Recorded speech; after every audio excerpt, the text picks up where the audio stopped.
नमस्कार दोस्तों, स्वागत है आपका हमारे चैनल वी टॉक लीगल में। और एक बहुत पुरानी कहावत है, रोटी कपड़ा और मकान।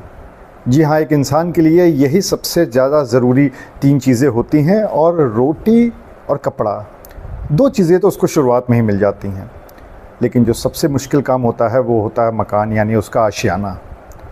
और तब दिक्कत और होती है जब वो आशियाना लेने तो जाता है लेकिन कभी प्रोजेक्ट पूरा नहीं हो पाता, कभी उसके पैसे फंस जाते हैं और उसके बाद फिर सालों तक चक्कर पे चक्कर, कोर्ट के चक्कर, बिल्डर के चक्कर, बस इसी में पूरा जीवन निकल जाता है। इन्हीं सब दिक्कतों से निजात दिलाने के लिए सुप्रीम कोर्ट ने एक ऐतिहासिक निर्णय किया है उन लोगों के लिए जो कि अपने लिए घर खरीदते हैं। तो आज का वीडियो इसी के ऊपर है और हम इस वीडियो में आगे आपको बताएं। उससे पहले जैसा कि हम हमेशा कहते हैं कि हमारे चैनल को लाइक कर लीजिए, सब्सक्राइब कर लीजिए, शेयर कर लीजिए। तो आज का जो वीडियो है वो है उस मकान के ऊपर और उस मकान लेने वालों के ऊपर जिनको लेकर सुप्रीम कोर्ट ने बहुत ही महत्वपूर्ण आदेश किया है। सुप्रीम कोर्ट ने तीन ऐसी महत्वपूर्ण अपने आदेशों में बात कही है जिसके बाद इस बात की पूरी उम्मीद है कि जब आप अपना मकान लेने जा रहे हैं, अपना आशियाना खरीदने जा रहे हैं, तो फिर आपके पैसे नहीं फंसेंगे और अगर फंस जाते हैं तो आपको राहत मिल जाएगी।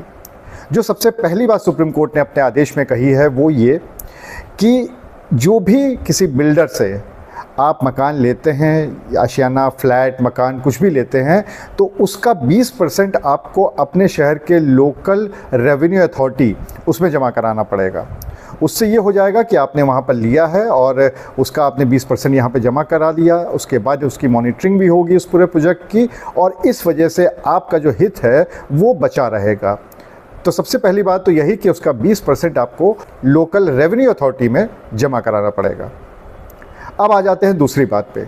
दूसरी बात के लिए जो दूसरी बात सुप्रीम कोर्ट ने कही है वो उन लोगों के लिए है जिनकी उम्र 50 साल से ऊपर की हो गई है, क्योंकि ज़्यादातर लोग ऐसे होते हैं जो मकान लेने जाते हैं तो उनकी उम्र तब तक इतनी हो चुकी होती है और प्लस 60 साल का होते होते वो सीनियर सिटीजन हो जाते हैं। तो ऐसे लोगों का हित को सुरक्षित रखने के लिए सुप्रीम कोर्ट ने कहा है कि आपको उसी लोकल रेवेन्यू अथॉरिटी में एक एफिडेविट देना होगा। वो एफिडेविट उस स्थिति में देना होगा जब वो प्रोजेक्ट जहाँ पे आप अपना मकान लेने गए हैं वो प्रोजेक्ट रेरा एग्रीमेंट से अलग है, जो रेरा के साथ एग्रीमेंट होते हैं बिल्डर्स के उनसे अलग है, और या फिर उसमें कोई स्कीम है। जैसे कई बार बिल्डर्स लोग स्कीम निकाल देते हैं कि हम बाई बैक ले लेंगे या आप रिटर्न आप इतना देंगे तो आपको इतना रिटर्न मिल जाएगा पैसे का। इस तरह की अगर कोई स्कीम है तो उन सारी चीज़ों की आपको जानकारी है, जो उसमें रिस्क इन्वॉल्व है इसकी जानकारी है। इस बात का एफिडेविट आपको लोकल रेवेन्यू अथॉरिटी में देना पड़ेगा अगर आपकी उम्र 50 साल से ऊपर है।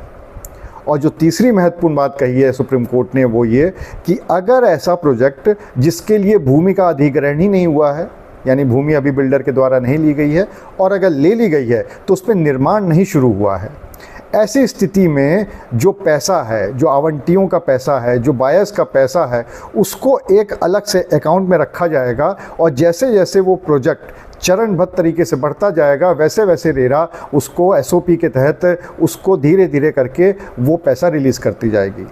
तो ये तीन महत्वपूर्ण निर्णय हैं जो कि सुप्रीम कोर्ट ने अपने आदेश में दिए हैं। इससे संबंधित अगर आपको और भी जानकारी चाहिए हो तो हमें ज़रूर बताइएगा, कमेंट में पूछ लीजिएगा, हम आपको बताएंगे। और जैसा कि हम हमेशा आपसे कहते हैं, हमारे चैनल को लाइक करिए, सब्सक्राइब करिए, शेयर करिए, ज़्यादा से ज़्यादा लोगों तक पहुँचा दीजिए ताकि इस तरह की जानकारी हम आप तक पहुँचाते रहें। अगले वीडियो तक के लिए नमस्कार।